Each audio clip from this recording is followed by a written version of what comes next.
I really don't care what happens to her at all. I don't care. Like everybody they tiptoe around with this social media, but what y'all don't get is that it be real consequence for y'all little flexes, y'all quick flexes for $300 that you need. It be consequence. Ladies and gentlemen, welcome to Poplink's The Courtroom was so still you could almost hear people breathing. Every tick of the clock echoed like a drumbeat.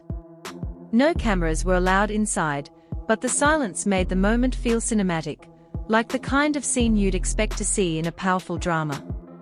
At one table sat Teyana, her hands tightly clasped in her lap. She leaned close to her attorney, trying her best to appear calm, though her eyes betrayed the storm within. Across the room, Iman sat with his team of lawyers. His posture was tense, his jaw clenched, his eyes locked on the witness stand like he was bracing for impact. And then it happened. Their daughter, small but steady, looked forward and spoke. Her words weren't shouted. They weren't laced with anger. But they carried enough weight to slice through the air. "Daddy lied to me." The room froze. Even the judge hesitated, peering over his glasses as whispers rippled through the audience. Teyana's face went pale.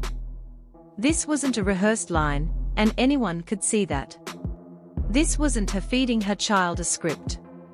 It was raw, unfiltered truth, spoken from a child's heart in front of strangers. Teyana turned her eyes toward Iman, but he didn't meet her gaze. Instead, he stared at the table in front of him, his fingers tapping rhythmically, as though he was fighting back an eruption. The judge quickly called for order, but the damage was already done.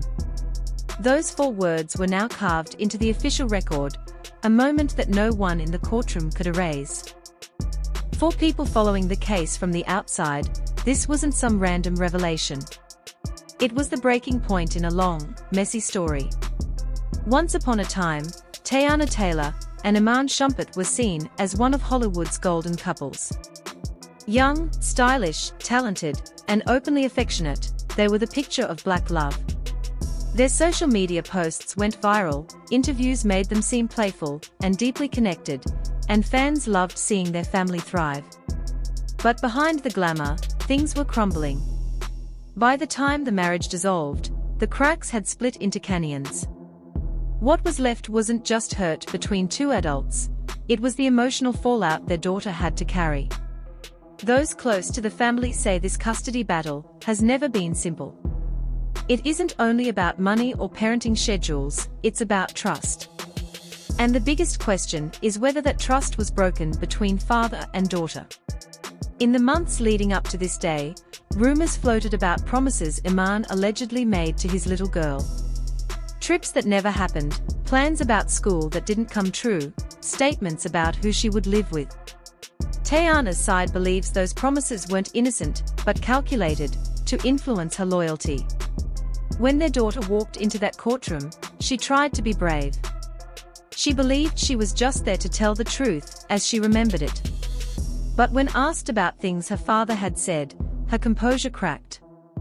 Her small voice wavered as she admitted that something her dad told her about her mother wasn't true. She didn't use big words. She didn't try to explain it in detail. She just said what she felt in the simplest way she could: "Daddy lied to me." The effect on Iman was immediate. His shoulders stiffened, and he leaned in to whisper sharply to his lawyer. Almost instantly, an objection was raised, leading the witness, but the judge allowed the child to continue. The attorney questioning her softened his tone, speaking carefully so he wouldn't overwhelm her. She wiped her tears, steadied her breath, and continued. She didn't glance at her parents. Instead, she stared at the small paper cup of water on the stand, as if it was the only safe place to rest her eyes. Teyana remained still, her face unreadable, though her eyes glistened. She knew any visible display of emotion could be misread as manipulation, yet inside she was breaking. Friends say she has worried endlessly about the emotional toll this fight has taken on her child. She's often said children in custody battles get trapped between 2 conflicting versions of reality, one parent's truth against the other's. And now, Hearing her daughter say those words out loud, she couldn't help but wonder if the damage was permanent. Iman, for his part, has always denied the idea that he tried to manipulate his daughter. In past interviews, he described himself as a dedicated father, willing to fight only for fairness, not control. But in that instant, with his daughter's quiet accusation hanging in the air, his defense faltered. He didn't need to lose his case that day, the optics alone were devastating.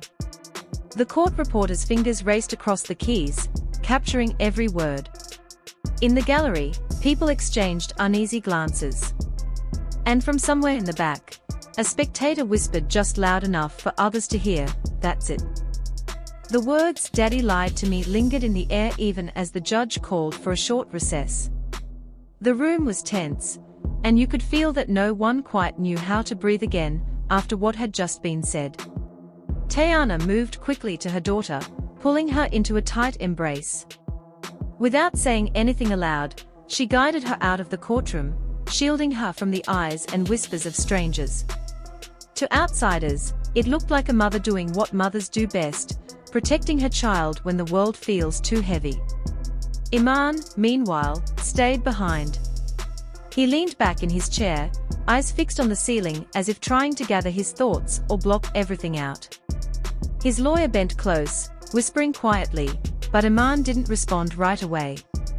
Eventually, he stood, straightened his jacket, and walked out with his team, never looking at the crowd or acknowledging the press waiting outside. The moment spread beyond the courthouse almost instantly. Reporters who hadn't been inside caught wind of it from those who had, and within hours, "Daddy lied to me" was splashed across blogs, gossip sites, and entertainment news outlets.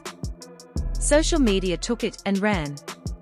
Twitter timelines filled with debate, Instagram comments turned into battlegrounds, and TikTok creators pieced together clips of old interviews, searching for hidden meanings in every smile or slip of the tongue.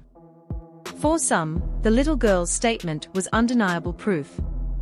They argued it showed who Iman really was, that trust had been broken, and that children don't make up stories like this on their own.